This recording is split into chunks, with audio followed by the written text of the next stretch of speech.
Hi there, this is Professor Innes, and we are now on our second module of the course.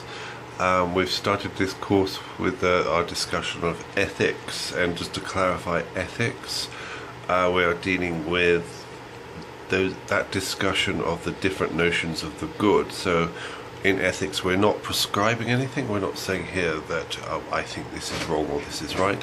All we're doing is looking at the different arguments. You may afterwards, if you find a theory more palatable, or as we should say, more reasonable than another, by use of certain methods, that then you can be moral and say this argument is better than another. But at the moment, we're just dealing with ethics, and that's looking at the moral arguments in a very objective way, and thinking about, how do they work? Do they work? Could we possibly compare them with something else? If we could gain any conclusion by saying one is better than the other, we'll find out that's not true. But nonetheless, that's what we're dealing with in ethics. So you've done the introduction, and that's introduced you to the idea that there are different types of moral arguments. And we are going to deal with Aristotle to start with, and he's one of the ancient Greeks, which is different from the type of ethics or ethical argument or ethical examination put forward by the moderns. So you're going to notice that difference. So with the Greeks, particularly with Aristotle, which we'll start with now, he argues for a more holistic viewpoint of moral reasoning. It's not the case we're going to necessarily abstract anything from its basic everyday context. It is that we will in fact look at that act in its context. So for example, when going towards living the good life, because that's the center of Aristotle's argument, all people wish to have a good life of living well, whereby we achieve that sense of happiness. So that's basically every human being's desire. So he argues this, and he says here, with this being the case, because he takes it as being the truth, we might have problems with arguing that this is the truthful argument towards the best moral conduct, but nonetheless Aristotle thinks this is the best way to live. We afterwards might say, okay, I might even use this, but I don't know how we can actually measure and say this is possibly the best argument. So we do have a problem with Aristotle's position, and nonetheless we will understand it. We might even enjoy reading about it and thinking about it, but is it the best argument? So back to his argument, which is the good life.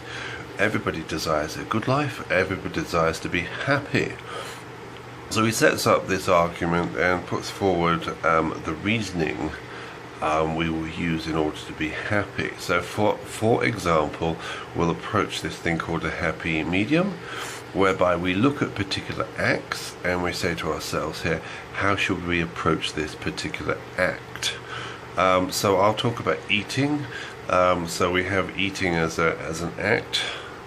Now, should we eat too little, or should we eat too much? The too little is deficient, and the too much is excessive. So he points to the happy medium, that which is just enough.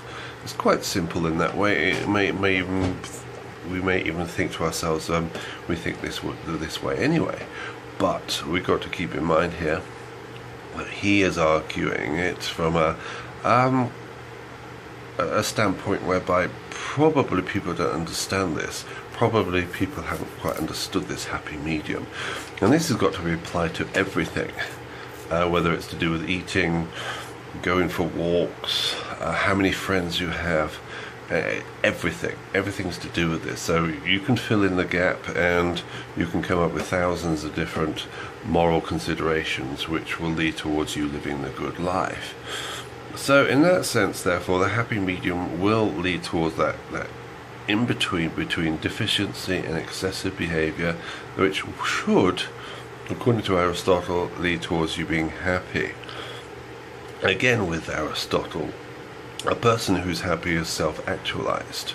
So part of the medium is that you're able to make these choices, and that will make you self-actualized. Therefore, you're making these choices by yourself, for yourself. Nobody else is doing this for you. If other people make decisions for you, they might get them wrong. They most probably will all the time. So unless they really know you, then the likelihood is you'll end up having choices made for you which will make you miserable. So being self-actualized means that you know yourself and you make choices which are good for you. So with this will make you happy. So you're at university, for example, and you're doing your degree. So you've probably, if statistics are correct, changed your major 3 or 4 or 5 times, which is a good thing because you're finding out which one's going to suit you. And you should be able to do this because you're finding the degree, the major, which is going to suit you, make you happy. Getting this degree as well will make you happy. So you're studying something which is approachable by you. It's not something which is too hard or too difficult, but just right, basically, just enough to get you to learn and deal with a subject matter which is in your interests. So that will make you happy, and especially when you get the degree, that will make you happy. You've achieved something. You've been successful. So you've set up the plan, you carried out the plan, and you were successful in the plan. This will arrive at happiness. Now, with Aristotle, it's best you have this plan for absolutely everything.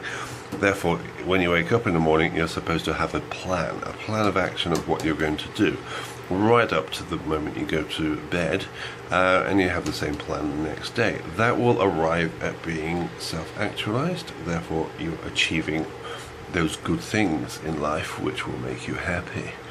Right, okay, so you're going to read this through and you're going to think about the problems. Is this good life ever going to be achievable? Are we quite capable of this planning? Are there too many people out there who are going to ruin the plan for us? Because I've got a feeling if you've got too many friends, which you shouldn't have anyway, it's probably why you're not going to be happy then if you've got too many friends. But if you do, then they'll get in the way. They'll start telling you to do things which are not for your in your interest, and they will use up your time. So by the time you get to the end of the day, all you've done is spend time with your friends and doing what your friends have said for you to do. So that is not the happy life. So think to yourself, is it possible therefore to have this happy life? This will be part of the critique. And as well, I don't think Aristotle has said what is happiness. I guess he can't, because happiness will be different from one person to the next, but still a bit vague about that. So think about the problems of Aristotle's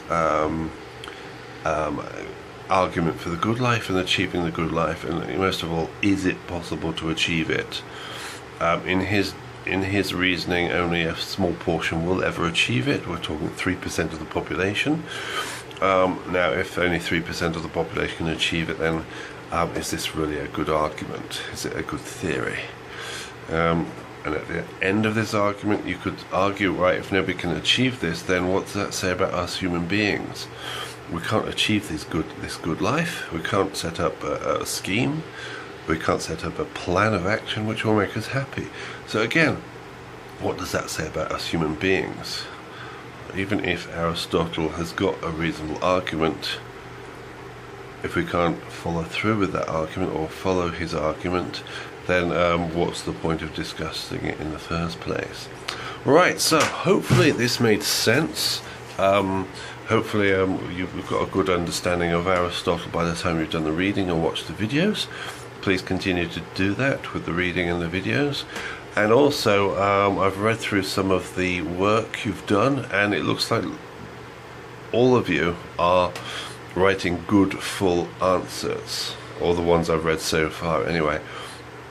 Now, if I want you to write a few more sentences, I'll put that in the comments. So please look out for the comments, because I write these individually to each student. It takes a very long time, and they're supposed to be for your good.